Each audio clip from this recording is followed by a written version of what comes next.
All right, Adam, thanks. A quick traffic update for you this morning. The intersection of 14th Street and Market in Wheeling will be closed starting this Monday through Friday, October 6th. The closure is necessary while crews replace a storm pipe. Alternate routes include 16th Street, Chaplin, 12th, and Main Streets. And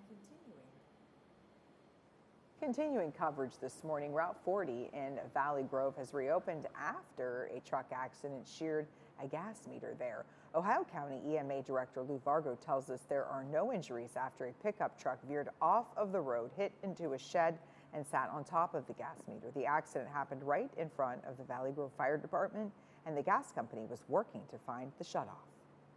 There's no further hazard. Mountaineer Gas will repair the gas line and the meters, and AEP will have to replace the pole, and things will be restored then. Now, this is a developing story, so stay with 7 News and WTRF.com for updates. And a Florida man has surrendered to authorities after being charged with causing a fatal crash that closed part of the intersection in Ohio back in June. Raymond Clifford is being charged with 3 counts of vehicular homicide. Officials say he had a warrant out for his arrest for the deaths of Fairborn residents Nathan Johnson and his 2 young girls, Caroline and Savannah. Clifford reportedly did not have any drugs or alcohol in his system. Officials also say there was no mechanical failure to the semi. Clifford is expected to have his trial start on October 3rd. His bond was set at $750,000.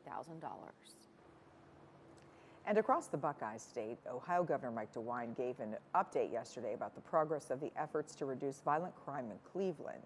The Ohio State Highway Patrol, the Ohio Narcotics Intelligence Center, Ohio Investigative Unit, Ohio Department of Rehabilitation and Correction, and the Ohio Department of Youth Services have all partnered with the Cleveland Division of Police and other local and federal authorities on a sustained violence reduction initiative. City officials have said there is an increase in shootings, homicides, and stolen cars. And I again thank each and every one of these agencies, and they work together exceedingly well. Each of our 3 enforcement surges have spanned 2 days. Each event has been targeted and data-driven, focused on sending an influx of resources into Cleveland's known high-crime hotspots.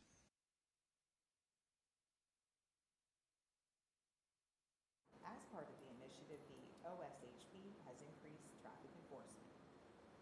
Brooke County is making significant investments in infrastructure, including upgrades to the sewer and water systems and the grand opening of the new bridge. One of the commissioners mentioned many of the pumps being used right now are back from 20 years ago. This is all part of a $7 million project to help improve PDS throughout the county. One of the parts of the project that we approved today is to replace and add backup pumps for their entire system. So, these improvements are necessary. If we want to talk about economic development, you have to start with, water and sewer, the things in the ground, build your way up. So that's what we're doing. Just the infrastructure in the ground that is seeing improvement. The Wellsburg Bridge is scheduled to open next week, officially connecting Brilliant and Wellsburg. The Chamber of Commerce is hosting a celebration on the bridge starting around noon. There will be a classic car cruise with up to 150 classic cars. They'll all be parked on the Ohio side. There'll be 7 food vendors. 106.3 The River will be covering the entire event. Live music. The governor will be up for a ribbon cutting, as well as several dignitaries. So we're really looking forward to this. It's a big event. It's a big deal.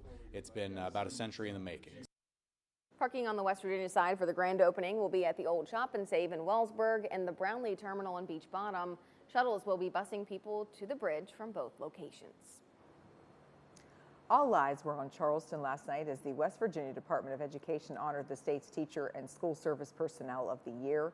Woodsdale Elementary School's Jamie Young was named a finalist for Teacher of the Year. Young, along with some other officials with Ohio County Schools, made the trip down to Charleston for the ceremony. Young did not win, but OCS officials are extremely proud of her hard work and contributions to our community.